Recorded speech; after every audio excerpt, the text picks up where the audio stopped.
Okay, today we're going to look at section 2.3 on product and quotient rule, as well as the notation for higher order derivatives. Product and quotient rule are really our two main focuses.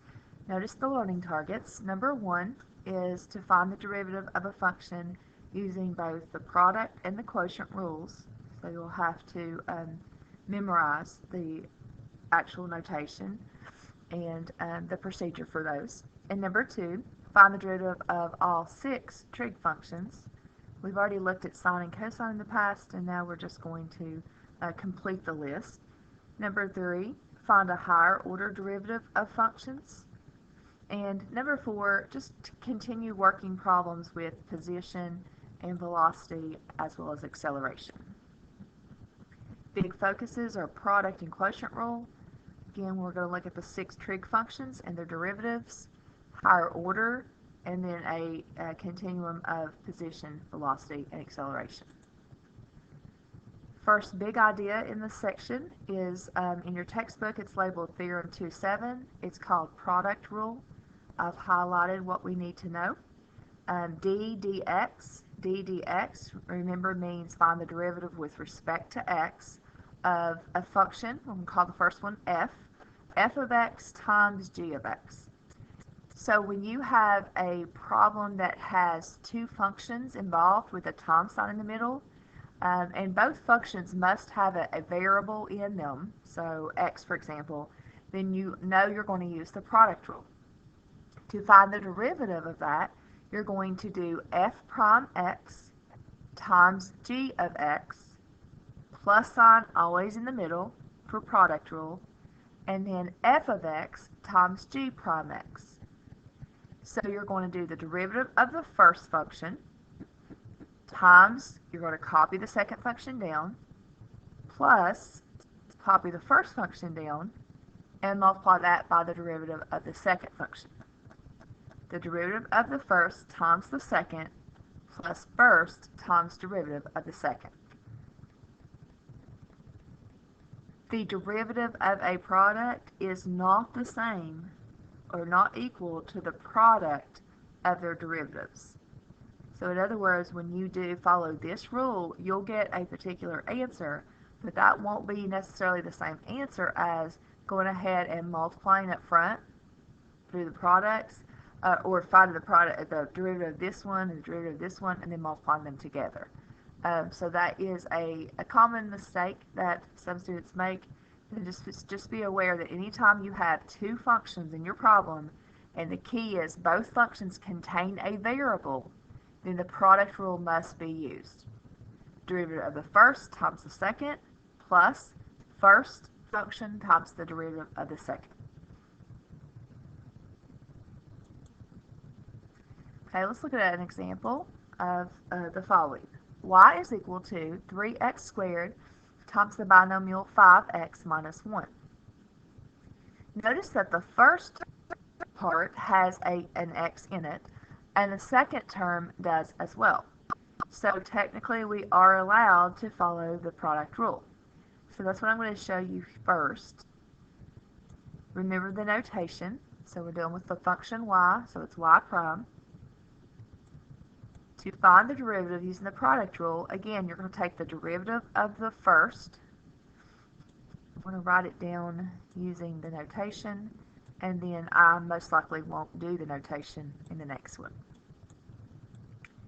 So following the rule, you're going to find d dx of 3x squared, and then you're going to multiply that by the second function, which is just 5x minus 1.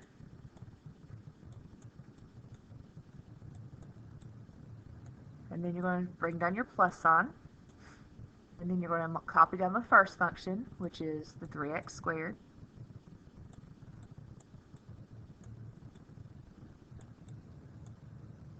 And you're going to multiply that by the derivative d dx of the second function, which in this case is the 5x minus 1.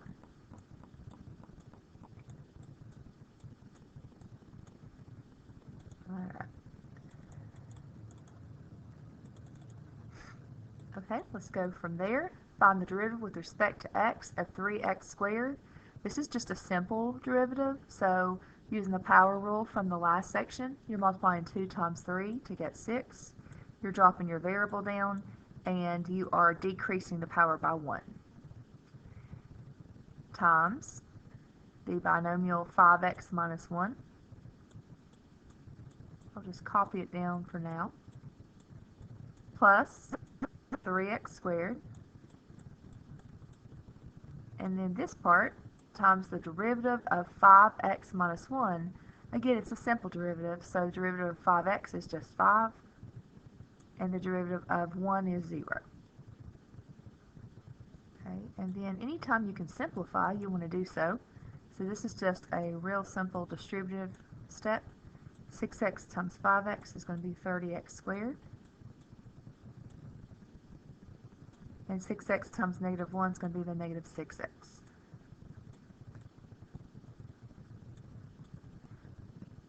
I'm going to drop down the rest of it, but 3x squared times 5, go ahead and simplify that. That's going to be 15x squared.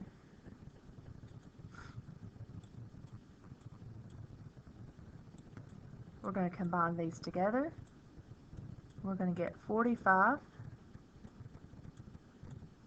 squared minus 6x.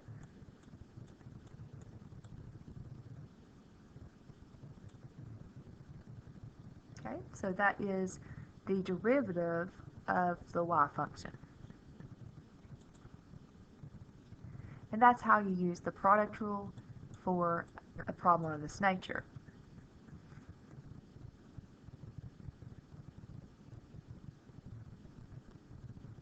Okay, alright, and I do want to share this with you only because some of you may have looked at the problem a little bit differently. I shared with you the product rule since that is one of our learning targets. But later, when we're kind of just, after we've learned a lot of the derivatives and we know how to do derivatives of any types of problems, for all kinds of problems I should say, when you have choice, it's honestly going to be faster for you in this case to just take the monomial and this binomial and go ahead and simplify it before you find the derivative. So notice what's going to happen here. I'm going to do the same problem just a different way. I'm going to take 3x squared and multiply it by 5x and get 15x to the third. And then we'll do 3x squared times the negative 1.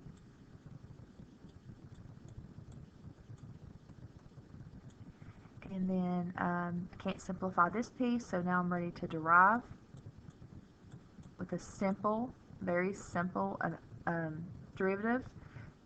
Notice that's a minus sign, it's not a product. So we're just going to do 3 times 15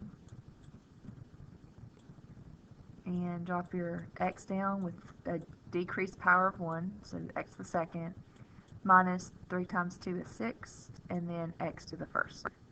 And then notice that obviously these are the same answer.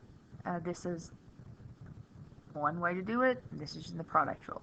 This is actually faster, so when given a choice and you don't, like you're trying to do a time test, obviously this is better. Okay. The reason we have to know product rule is because not all problems will have the luxury of doing it this way. So product rule must be learned in order to do certain functions. Alright, let's try number 2. And we're going to stick with the product rule since that's currently what we are learning. So we're going to do f prime x. And the reason we are allowed to do product rule, obvious reason, is this is a time sign. But more importantly, notice the first function, which I'll call f, definitely has a variable in it. And the second function, which I'll call g, definitely has a variable in it. So product rule can be applied. Product rule says, again, to take the derivative of the first, and this is the first, so the derivative of 3x minus 2x squared. So this time I'm not going to write my d dx. I'm just going to go ahead and do that. The derivative of 3x is 3 minus the derivative of 2x squared is 2 times 2 is 4, and that would be x to the first. Okay, now since this one is a binomial, I do probably need to put parentheses around it so I don't lose my place. So I've derived the first, now I'm going to copy down the second function.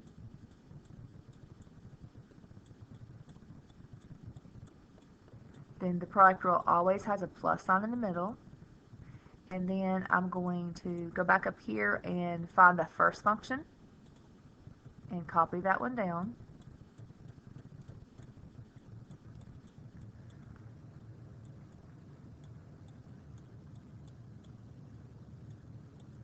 And then I'm going to find the derivative of 5. Let's put this in parentheses here. Derivative of 5 is 0, so I don't need to write it. And the derivative of a positive 4x is just a 4. Alright, next step. I finished the product steps, and I'm just going to simplify now. I notice I have a binomial times binomial, so of course I'm going to have to FOIL this.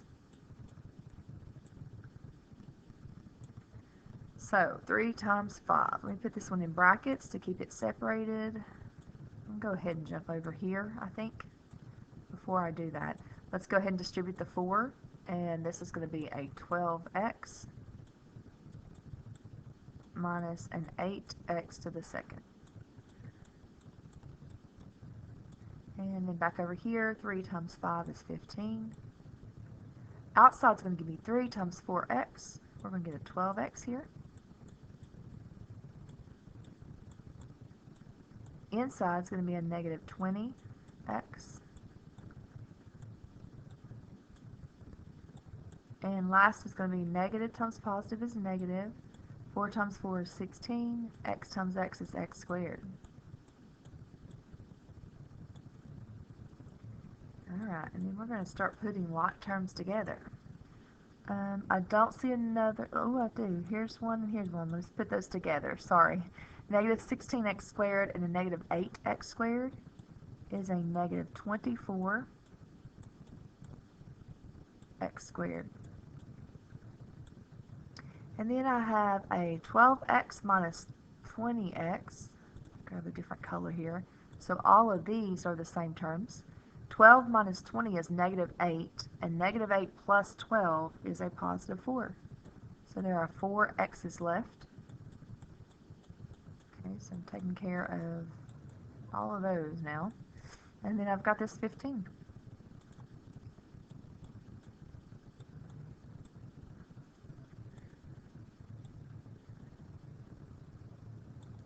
So that will be the answer to number 2.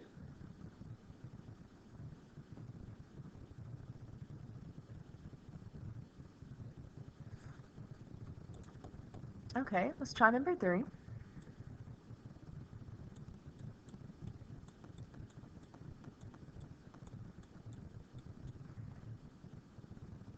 Number 3 has 2 different functions. We'll call this one the first function, and this is the second function. Please notice again, the first function has a variable as well as the second, so the product rule can be applied. Product rule says the first function, you take the derivative of it first, and that's going to be just 1. You're going to multiply that by the second function, which is sine x.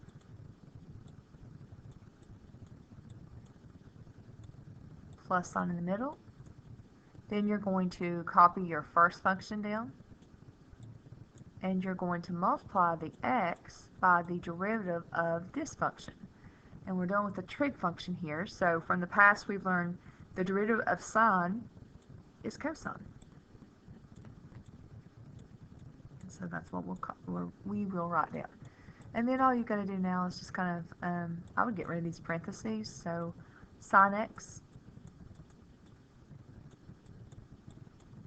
plus x cosine x.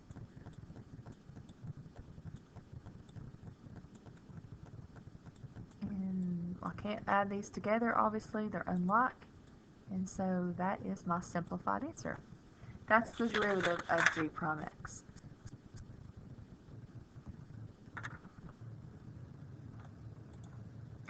Okay, number 4. Notice it says y this time, so I'm going to use y prime. Alright, let me underline, here's my first function. Actually, let me backtrack because I made a mistake. Here's my first function. Here's my second function. They are being multiplied together, and both of them contain an x. But then, in this problem, I notice that there's a minus sign, and then there's like another function over here. So, let's focus on these first, because this is a product rule. And then we'll just drop this down in that step, in the next step, and then we'll have to take the derivative of it as well. This one's product, this one's obviously subtract, but there's not a product here because the 2 does not have a variable attached. The 2 is the coefficient of the sign term. Okay, so let's focus one step at a time here. I want to make sure you're still with me. So this is the part we're looking at. We're going to do the derivative of the first function, which is just going to be a 2. And then the rule says to copy down the second function. Derivative of first times second plus, now let's look at the red function, the 2x. You're going to copy it down. And then you're supposed to multiply the first function by the derivative of the second. Put that in parentheses to keep it separated. The derivative of cosine x is negative sine x.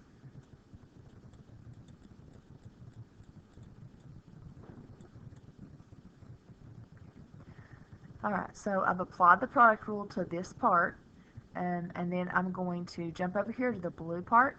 I'm going to drop my minus sign down, and then I'm just going to do a simple derivative of 2 sine x. Well, from the past, we've learned that the derivative of a sine function is cosine. And if there's a coefficient in front, that still stays with it, okay? So in this case, it's still going to be this minus 2. Derivative of sine is cosine of that variable. And so we'll just drop down the answer to that. Okay, next step, we want to see if we can combine anything, simplify as much as we can.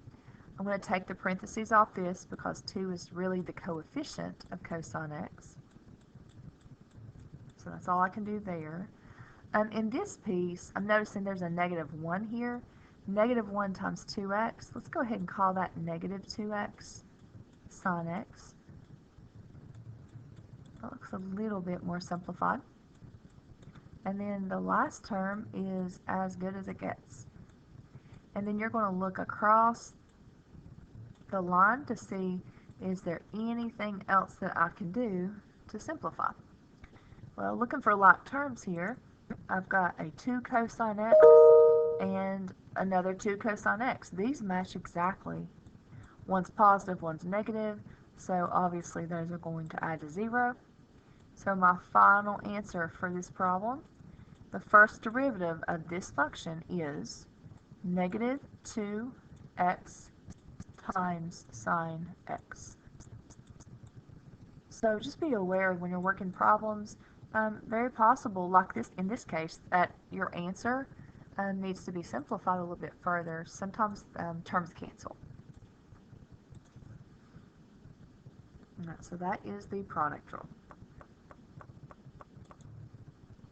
Alright, now for the quotient rule. This is Theorem 2.8 in your textbook, and here is what we've got to get in our head.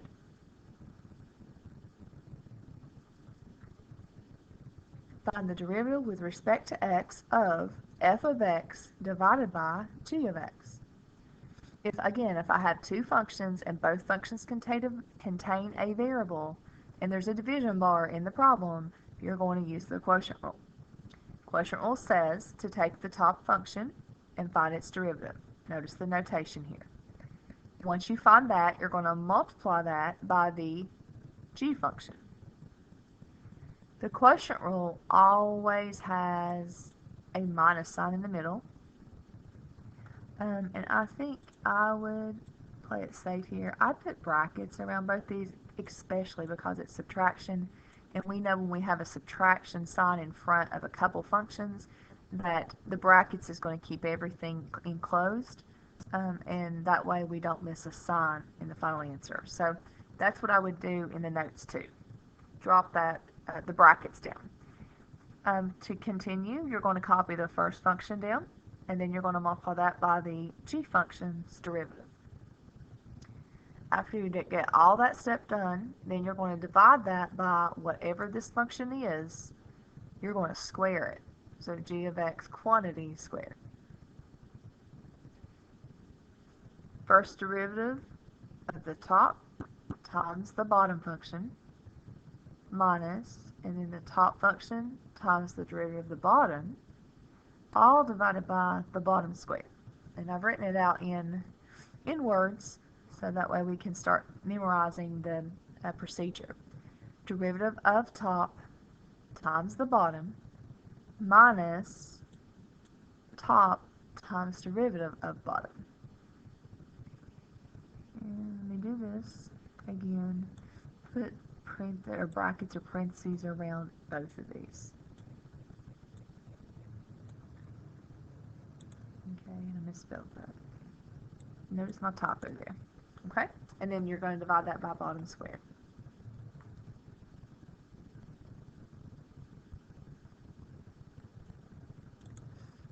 All right, let's put this into action. Example 1. Find the derivative of g of x is equal to 5x minus 2, all divided by x squared plus 1. Noticing that the numerator has a variable in it, the denominator also has a variable in it. In just basic algebra, when I have a binomial divided by a binomial, I cannot simplify this. And I don't see anything that can be done. So if I'm trying to find the derivative, or like the slope of a tangent line to this graph, don't forget what the word derivative means from the past, then a good way to find the answer for it is to use the quotient rule. Okay, so we're going to go ahead and get our steps set up here. Big division bar. I'm going to go ahead and jump to the bottom because the derivative for the quotient tells me to take whatever is on the bottom and square it. So because it's a binomial, we want to write it with a big power of 2 on the outside. Okay, then I would go ahead and put brackets in here. Remember, quotient always has a minus.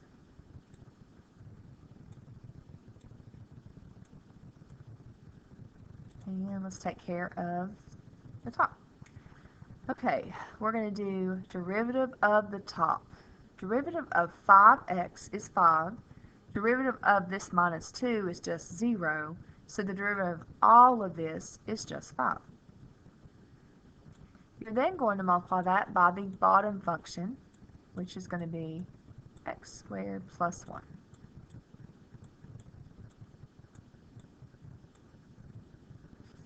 Minus, and then bracket, remember, you're going to copy down the top function.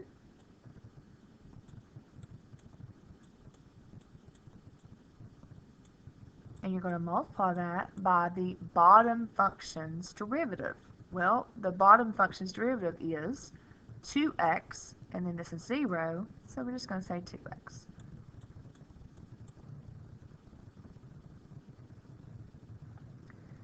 Okay, let's do a little bit more simplified work because we're finished with the actual rule.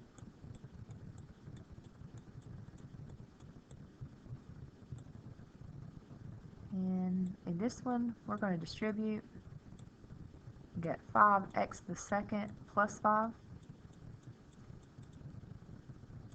You can keep those brackets around it, maybe for another step would be good. And then in this case, this bracket, I see a 2x, a monomial times a binomial, so I definitely want to simplify that as well. 2x times 5x is 10x squared. And 2x times negative 2 is negative 4x.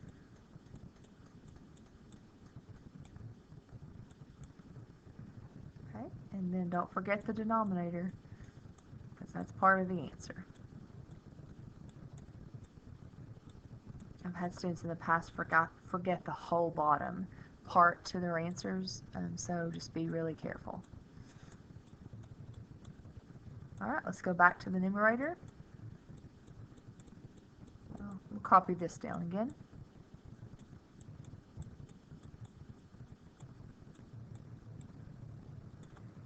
And then again, just don't lose your place. Remember there's a minus sign here. That's going to change both signs of anything behind it. So now it's going to read 5x to the second plus 5 minus 10x squared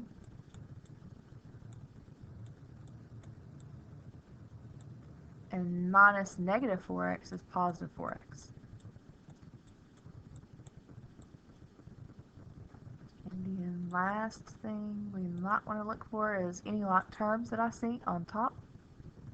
And I sure do, right there. So we do need to finish that.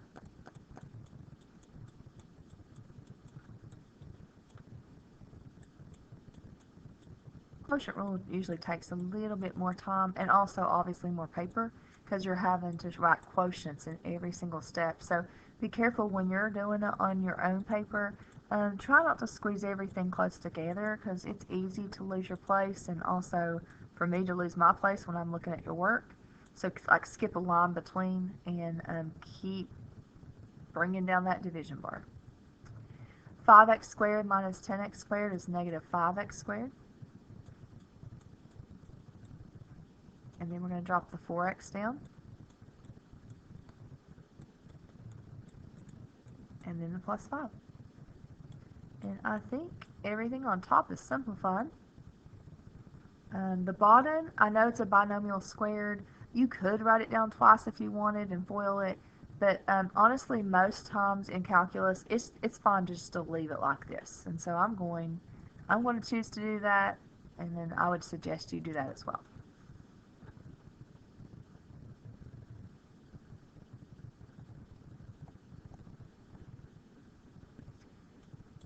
Alright, here we go. Let's try another one.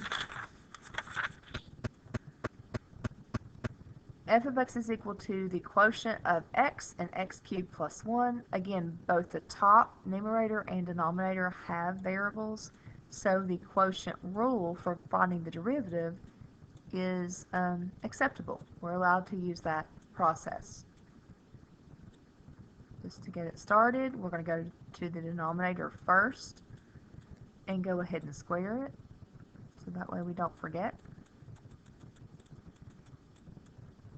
We're going to go ahead and put our little brackets in here, minus sign in the middle. We're going to take the derivative of the top, and we're going to multiply that by the derivative of the bottom.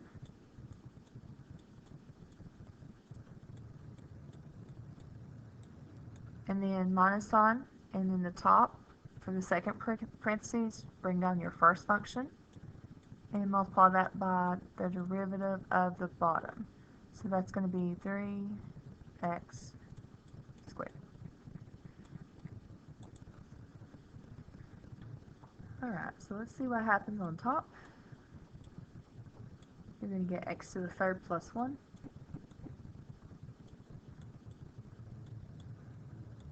And then we're going to go ahead and multiply this piece together. We're going to get a 3x to the third. And because there's a minus sign in front, obviously it's a negative.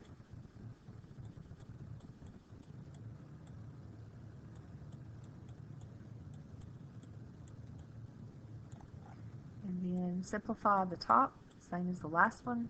These are the same terms. 1 minus 3 is negative 2. So we're going to be left with negative 2x to the third plus 1 as my numerator. Denominator is going to stay the same. X to the third plus 1 quantity squared.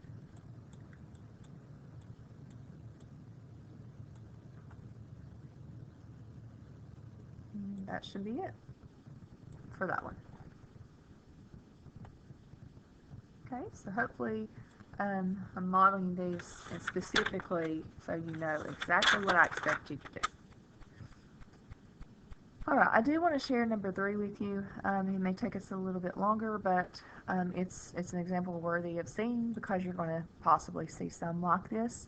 Again, it looks very similar to number 1 and 2. We're looking for the derivative. I noticed there's a big division bar, and the numerator has a variable as well as the denominator, there's no way of me simplifying this by breaking it up, so I'm going to have to use the quotient rule. Alright, now on the top, I'm noticing there's a fraction with a fraction. And so what might be the best to do, let me rewrite this. If you have this type of problem, a fraction in a fraction, it's honestly better for you to rewrite it using a negative exponent. So think of it like this. If it's negative 1 over x, that's the same thing as x to the negative first power, remember, from Algebra 1 and 2. And so that's just like me relocating it, changing the sign of the power. So that's, again, the negative power rule that you've learned in the past in algebra. So let's rewrite this problem that way. Drop your negative down. Instead of 1 over x, we're going to call it x to the negative first. And now we're ready to derive.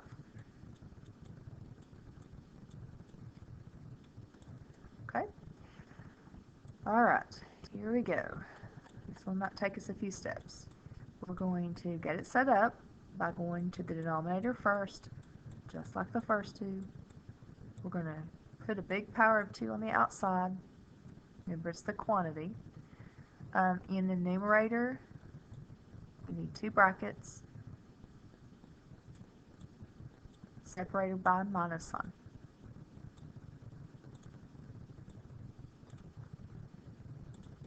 We're going to find the derivative of the numerator.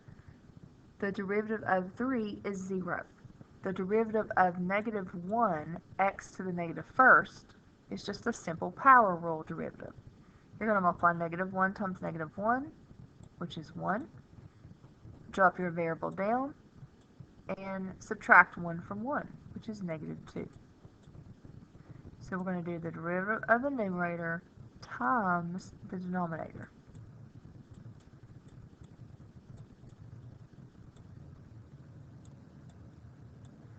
Okay, then you're going to bring down your first function, or your top function. You're going to multiply that by the derivative of the bottom. Well, the derivative of x is 1, the derivative of 5 is 0, so the derivative of x plus 5 is just 1.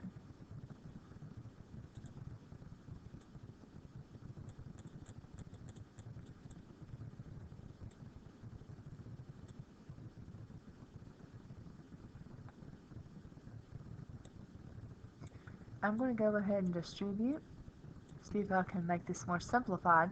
1 times 1 is 1. X to the negative 2 times x to the first. We're in multiply mode, so of course we know to add powers. Negative 2 plus 1 is negative 1. And then x to the negative second power times 5 is a 5x to the negative 2.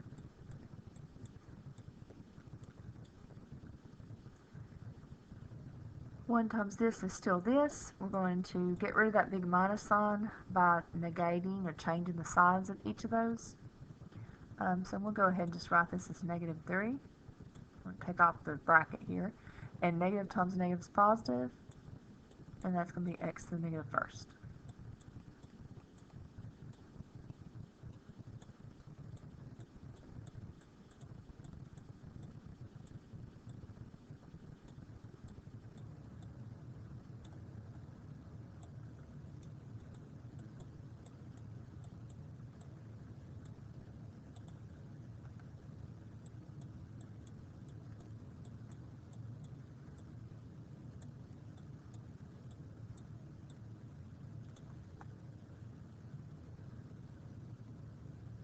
Okay.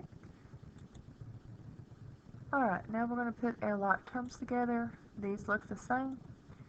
One here, so there are 2 of those. 2x to the negative first. We've got the 5x to the negative 2. And we've got this minus 3. Now, because these are negative, it's really not a good idea to leave this as the final answer. I'm going to go on and try to simplify this a little bit better. So here's where we gotta be really careful. This is 2x to the negative first. That means just the x is the one that's got to relocate. So 2 divided by x is the same as 2x to the negative first. Second term, 5x to the negative 2. Well, we're going to take the x to the negative 2 to the bottom of a fraction, call it x to the second, and the 5 stays on top.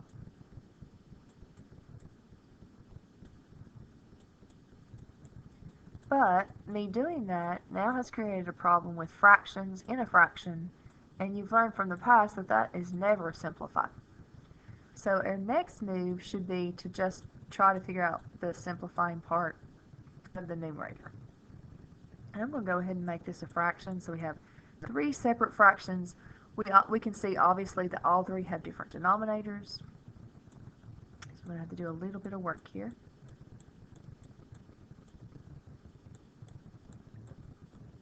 And so what we're going to do, let me grab a different color, is we are going to find a common denominator. Let me drop the signs. Between x squared, and 1. Well, obviously they have the same letter, and we're trying to pick the common denominator. So we're going to go with x to the second. Go with the highest one. Just because I know x will divide into that, and anything divides into itself. Okay, so now the process becomes x divides into x squared, x times 2 is 2x. And you can double check to make sure this fraction is the same as this fraction. This one has to match this one in the end. X squared goes into itself one time. 1 times 5 is 5. So obviously this fraction stays the same. And 1 goes into x squared times, and x squared times 3 is 3x squared.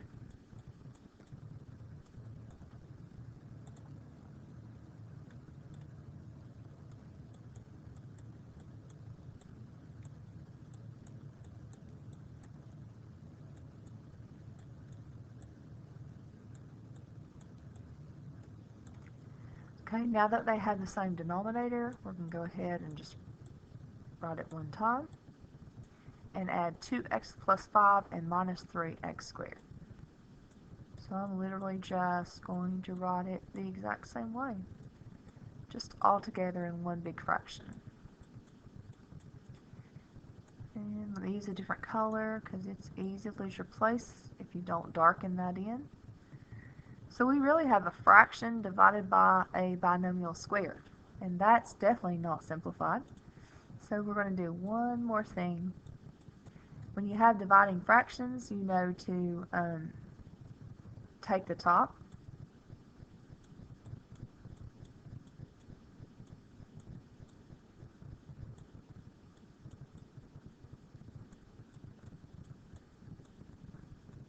Divided by x squared. Multiply that by the reciprocal. Remember, this is over 1, so we're now going to flip it.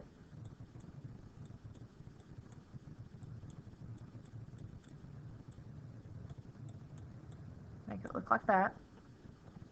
And then last step, I hope, because this one was a long one, we're going to just put all this together, like 1 times all this. I'm going to rearrange it so it's in descending order.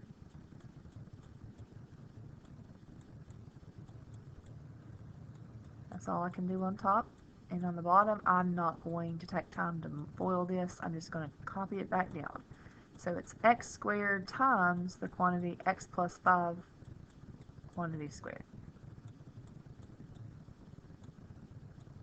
Alright, so that finally is the answer.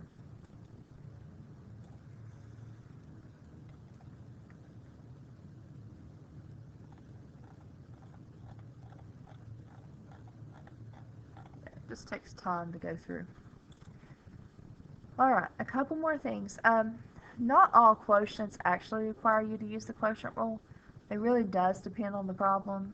So be aware of that and pay attention to that. Sometimes you can use the product rule instead. Sometimes you can just use the algebra quotient rule where you like simplify the problem before you derive it. So just have a good eye when you're doing your assignment. And let me make sure you understand what I mean. Like example number 1 here on this screen says g of x is equal to x squared plus 3x over 6.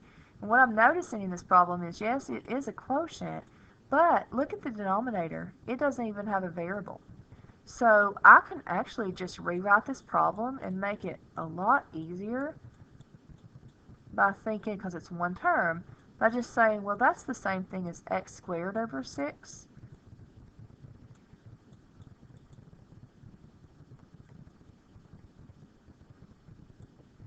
And 3x over 6.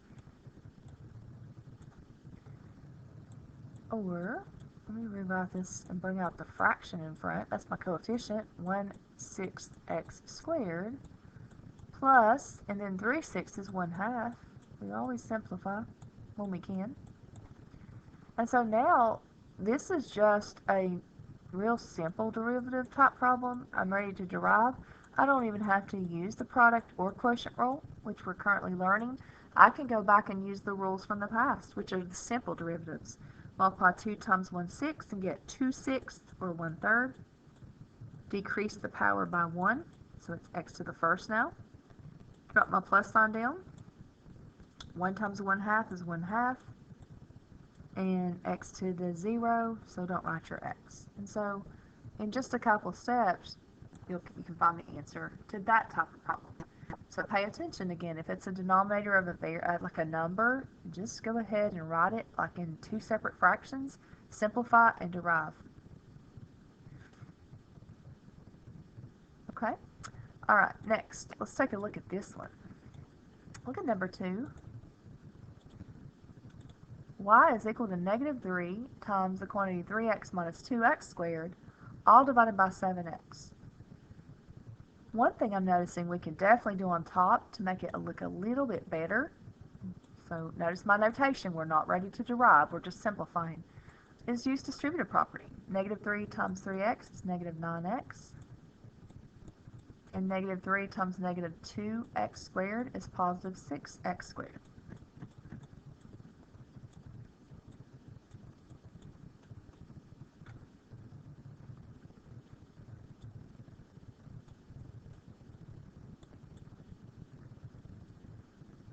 Okay, alright, and now you can do, because it's one term on the bottom, you can do what I did on number 1.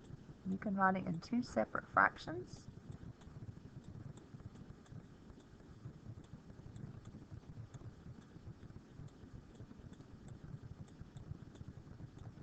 Just like that. And then we're ready to actually, well, let's simplify first. Negative 9x over 7x, x divided by x cancels in that first fraction, so you're just going to be left with the number. In the second fraction, I have an x squared on top of an x. That's just going to be 6/7 x to the first. Remember, from algebra, you subtract powers when you're dividing. And so now I can't add these. I'm ready to derive. To find the derivative of a number, it's just 0. To find the derivative of 6/7 x, it's just going to be 6/7. And so I got out of having to use the quotient rule and the product rule on that one, just like number 1. So pay attention to that.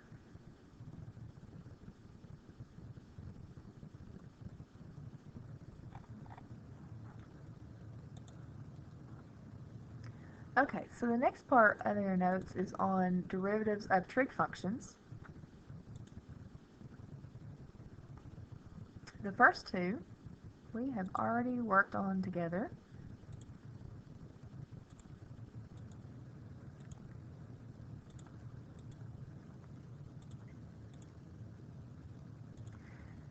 Find the derivative with respect to x of sine. The sine function of any variable they give you is going to be, the answer is going to be cosine of that same variable. So the derivative of sine x is cosine x. The derivative with respect to x of cosine x is going to be equal to negative sine x. Remember, that's always a negative, 1 negative sine x. The derivative with respect to x of tangent x is going to be secant squared x. The derivative of tangent x with respect to x is secant squared x. These are just going to have to be memorized. You have to know these because they're going to continue to pop up throughout the rest of this year. Then notice on the other side we've had the cosecant. Find the derivative with respect to x of the cosecant function. The answer will be the negative version of cosecant x cotangent x, and these are multiplied together. The derivative with respect to x of secant x is secant x tangent x, and the derivative with respect to x of cotangent x is negative cosecant squared x. Again, all 6 of these need to be not only written in your notes, but you need to continue to look at those and get them in your head as quickly as possible. One thing I always like to tell my students, because I know there's a lot of things you have to memorize in calculus, but one thing that helps me with these 6 is of the 6 trig functions, 3 of them start with the letter C. Anything that starts with the letter C, the derivative always has a negative on the answer. Just trying to help you see like patterns. That's one pattern I noticed, and so that's how I remember it. So when I'm asked to find the derivative of cosine, it's the negative sine. If it's cosecant, it's the negative cosecant cotangent, and the derivative of cotangent is a negative cosecant squared. Okay, so I just wanted to share that, and you can use it if that helps you. Alright, a couple more things. I know the video's long. It's just kind of the nature of this section because it's a very important in calculus. What I'm going to show you right now is how to use the quotient rule to prove the derivative of tangent. So we know that, well, from the last slide, according to this, what you copied down, the derivative of tangent is supposed to equal secant squared. So again, what I'm showing you right now is why it's secant squared. This is currently on the board. This is a trig function, trig identity we learned in pre-calc. Tangent of x is equal to the quotient of sine x over cosine x. So this is a true identity from pre-calc. What we're going to do is we're going to take this pre-calc identity and we're going to try to figure out the derivative of both. Okay, so let's do the derivative with respect to x of tangent x.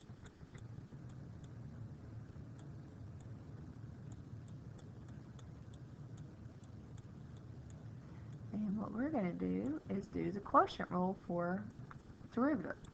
So we're going to go to the bottom, take the denominator, and we are going to square it first. And don't put the square here because that will be x squared, but it needs to go on the outside. We're going to go to the top, just like we've been doing for the last few minutes in the notes. Same idea. Draw brackets to separate it. You're going to go back and do the derivative of the sine x, which is going to be cosine x. And then you're going to multiply that by the bottom function, which is cosine x.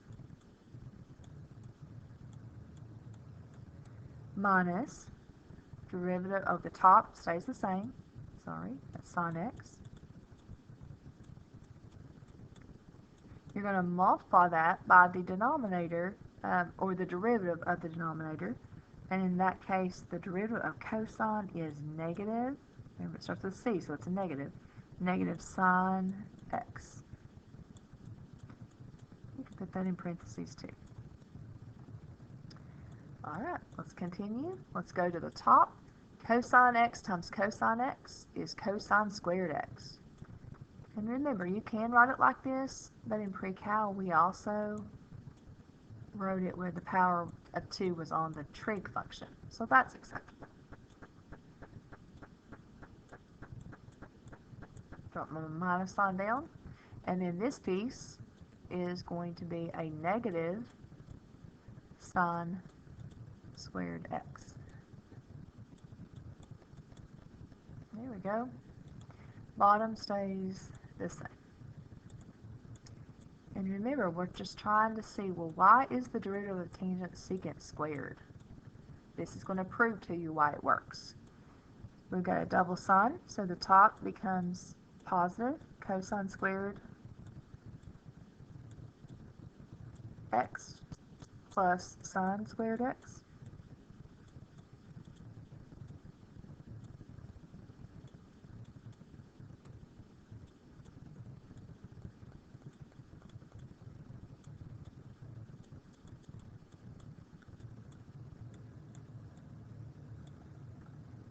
And back to trig in pre-cal.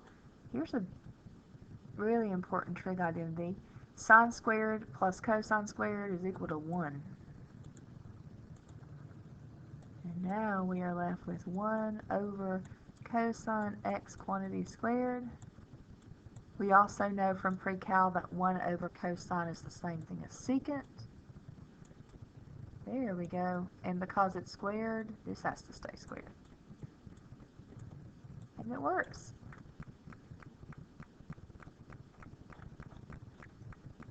Okay, so all I did is take the pre-cal identity that we know from the past. I applied the quotient rule in calculus to it. After simplifying, I found this answer to be 1 over cosine squared x, and it's the same thing as secant squared.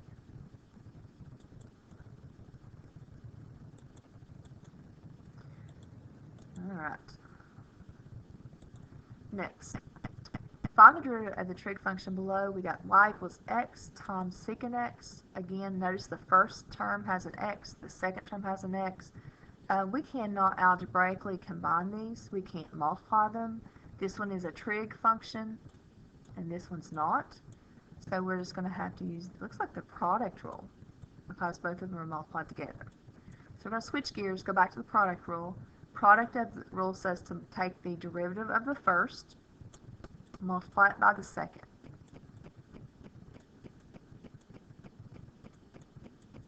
Plus first, there we go, times the derivative of the second. Now the second secant, and the derivative of secant from your notes, scroll back here, is secant tangent. So we're going to write that right here. Don't forget your variable with it. Secant x, tangent x.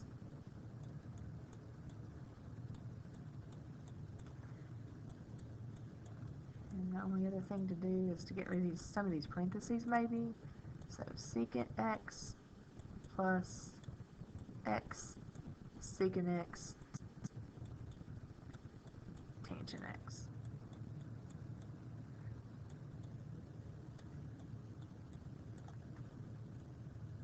That's it. Easy enough. Now let's try another one. 1 minus cosine x divided by sine x. Again, I see a variable on top and bottom.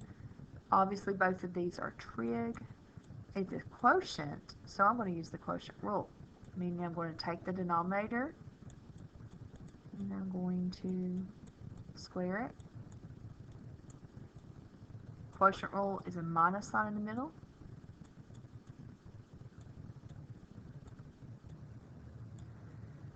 The derivative of 1 is 0. The derivative of cosine is a negative sign, but there's a negative 1 in front. So be careful there. It's a derivative of cosine is negative sign, but there's already a negative. So that one's just going to be sine. And then you're supposed to multiply that by the denominator, which is also sine. Then over here, you're going to recopy the numerator.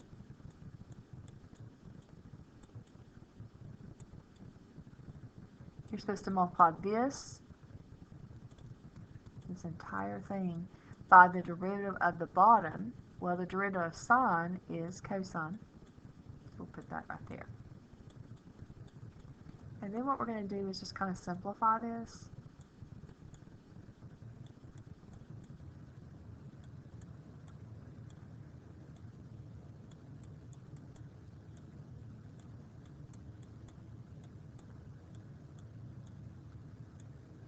So sine times sine is sine squared x. Drop my minus sign down. Maybe my bracket, because this looks like it needs some work. I'm going to distribute this way. Cosine x times 1 is cosine x. Cosine x times a negative 1 cosine x is a negative cosine squared.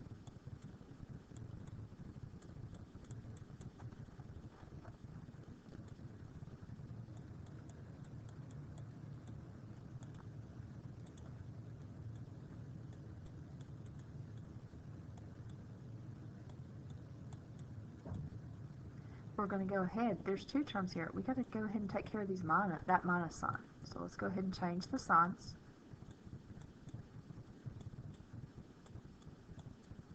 Negative times negative is positive.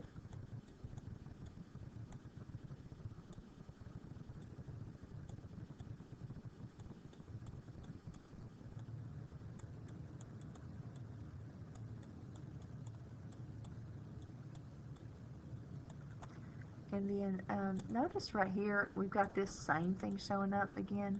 So go ahead, anytime you see a sine squared and a cosine squared in the same part of the problem, go ahead and change it to 1. Drop down this term. So we still got that negative cosine x left on top. So 1 minus cosine x on top over sine x, or sine squared x, if you want to write it that way. And this is the best answer for that problem.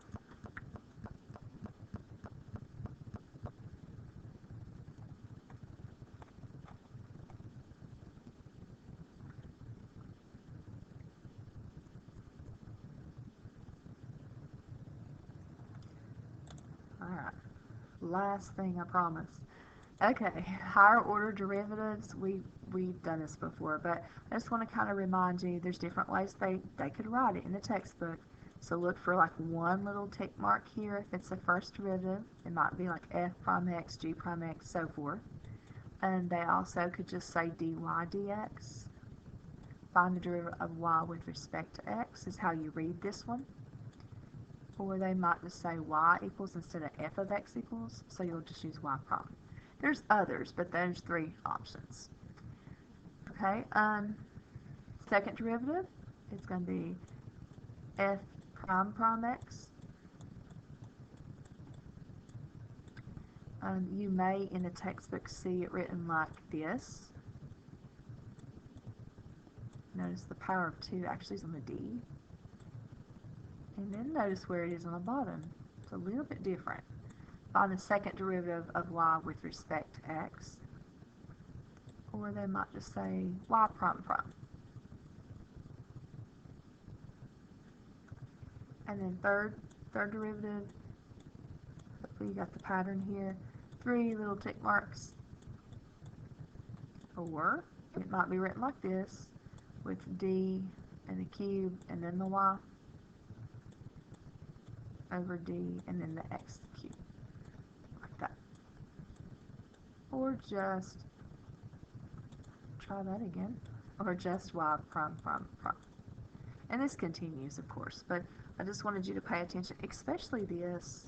Sometimes students think that means something more complicated than it does.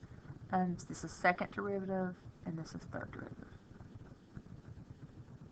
Okay. Alright, that is pretty much the end of the section. Just to recall from the past, though, that position is s of t in case it shows up in problems. Velocity is v of t, acceleration is a of t. Also notice that for velocity, you can find the answer by taking the first derivative of the position.